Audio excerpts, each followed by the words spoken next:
and I'm doing the Friends Don't Let Other Friends Buy project or awareness campaign. And it's basically just built on the fact that I don't want for teenagers not to let their friends buy products, and it's trying to reduce that. So that's what the title comes from. Sorry, I'm just trying to move the slideshow.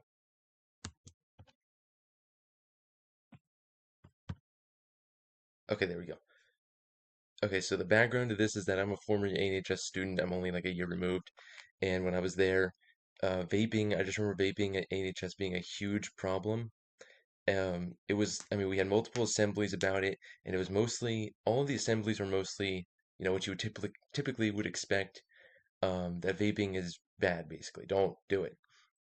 But I want to, since I'm looking at this from a criminological standpoint, I want to see how, if there's any way that we could make these programs about um, the illegal aspect of how this, vaping is upheld, which is by adults buying teens' vapes. So I want my project to be local, like ANHS and the city of Aliso Viejo. So that means my target audience would be ANHS students, and the community stakeholders would be the staff there, parents, local police, and one of the businesses that I'd be incorporating is the convenience stores. And this can be projected nationally if you would like. But for my sake, this is local. And I'm going to also be using the SARA model, by the way. So that first part was scanning, and then the analysis is where I did a little research. And 28.7% of teen vapors had someone else buy it for them, and 21.7 had it offered to them, which is actually where something that happened to me is, I use Snapchat and Instagram, and people would actually, adults mostly, would come and actually try and sell me vapes, and people would post on their story. There's like advertisements for it, and I knew it was wrong, and I was totally against vaping. But I didn't never really do anything about it. I just kind of brushed it away. But I want to make a program that would help that and make it harder for teens to purchase vapes. To have the teenagers at NHS be part of fighting back against that problem. Um, so some of the influence, some of the programs I was influenced by. Tobacco use prevention education. That's an outreach program. That's like sort of the like assemblies that are held at the school that I was talking about previously. Um, it's about vaping prevention, but again, it's mostly about, the harms of vaping. And I think that, one of the things I'm taking away from this is the awareness aspect. But I'm going to be using their platform to just, um, the presentation platform to talk about the illegal selling that adults do. Um, and then another project is OC Crime Stoppers, which is like really it's a general for any crime that adults can go and report and send that database so police have leads. And that aspect is the aspect I'm taking from that is that I want teenagers to have a place to go, so that if they're contacted by adults, they can, they have a place to report it. That aspect I'm taking. The last one is the OC shoulder tap program, which is funny enough, I actually just got an advertisement on my phone about this recently. It's a program to try and combat underage drinking, and it's like the same vein of targeting adult buyers, right? But it's just for alcohol, and it also doesn't have to do with social media. What it has to do is with people that say convenience stores. So now they're warning the public that there's going to be decoys, just as a preventative measure to hopefully, lower the amount of sales. I mean, lower the amount of adults buying, underage people drinks. So this is where we get to my model, just the response aspect of the, Sarah, SARA. So I kind of have two plans. One of them is to cooperate with ANHS to build awareness in students to the criminal components that bolster teen vaping. The criminal component obviously being adults selling to children, and provide them the resources to help respond. So again, we use the tobacco use prevention education. This is that these presentations we would educate them about adult vendors. And the biggest thing we want is information flyers with a QR code that would lead to a place where they could report, you know, um, anywhere where they were contacted by adults to, try and sell them vapes, or places where they know, or, accounts that they know, or places they know, any sort of way they could help, basically. You could also print it onto like a little card, you know, and just distribute these to every student, place the flyers around the school. Um, and it's not very resource dependent, and it uses reporting channels that already exists. It's about awareness, accessibility, and attitudes, engaging with the student population as well. Um, Cooperation with business, mostly like what I want to point to is Snapchat. Like that's the biggest social media business we'd be going after, because it utilizes location so dealers can actually try and sell to like children in their area. Um, and this would actually be helpful for Snapchat because it would improve the safety of the app. Because they already have reporting features on the app.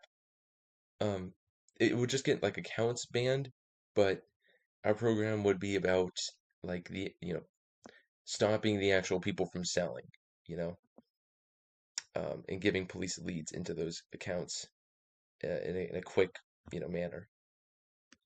Um, and it would and again, it would be beneficial. This increased safety on the app would be beneficial because parents wouldn't have to worry as much about their kids being advertised drugs to, like I was. Um, so their user base might grow over time, as only in the local population, but still. Now the other thing is I want to copy the um, shoulder tap program, but for vapes basically. And we basically would just recruit minors to pose like they're trying to get vapes from adults, and we would advertise that we're doing this program so that adults know that this is happening, so that they're less likely to, number one, less likely to accidentally sell to one of the actors, but also actual teens trying to buy vapes.